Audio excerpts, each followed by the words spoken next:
parle politique.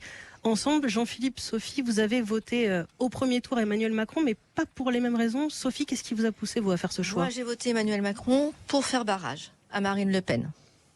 Et vous, Jean-Philippe? Pour surtout que Marine Le Pen n'arrive pas en tête au premier tour. Votre objectif, c'était de ne pas voir la candidate du Rassemblement national en tête. En tête, tout à fait. Mais vous, Romain, votre vote? Jean-Luc Mélenchon. Et quand vous voyez le soir du premier tour, le 10 avril, le résultat qui s'affiche, Sophie, je vois faire la moue parce que vous me l'avez dit, vous avez eu quelques regrets. Beaucoup de regrets de ne pas avoir voté Mélenchon. Et vous, Jean-Philippe?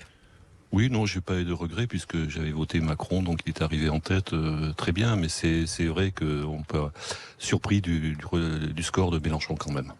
Vous avez fait votre choix pour le second tour, Jean-Philippe, Sophie? Oui, en ce qui me concerne, c'est clair, ce sera Emmanuel Macron, oui, tout à fait. J'ai fait barrage au premier tour, je ferai barrage au deuxième tour, Macron. Vous, Romain, vous avez choisi, vous savez.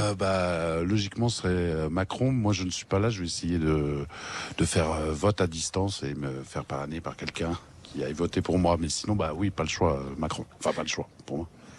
Vous me parlez de barrage. Là, on a l'impression que c'est un vote de raison. Pour vous, c'est la raison qui parle. C'est ça qui, Sophie? C'est un vote utile. C'est pas un vote du cœur. C'est pas un vote du cœur. Ah, moi également, c'est pas du tout un vote du cœur. Je vote Macron un peu comme j'ai pu voter Chirac en 2002. Quel bilan vous tirez? Vous étiez ou vous êtes tous les deux dans l'éducation nationale de 5 années de quinquennat d'Emmanuel Macron.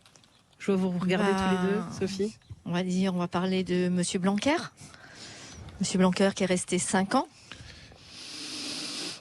et qui n'a pas vraiment été présent, surtout au moment de la pandémie. Voilà, tout à fait. On a eu l'impression que on était relativement méprisé par le ministre, surtout en termes de communication, puisqu'il fallait qu'on écoute les radios continues pour avoir les informations. On s'est senti vraiment seul, aussi en particulier pendant la pandémie. Vous qui étiez chef d'établissement, Jean-Philippe, là, on l'entend, vous allez voter Emmanuel Macron tous les deux, pas pour lui donner un blanc-seing. Vous me disiez tout à l'heure, on va surveiller ce qu'il fait et sur quel dossier notamment, Jean-Philippe? Tout à fait.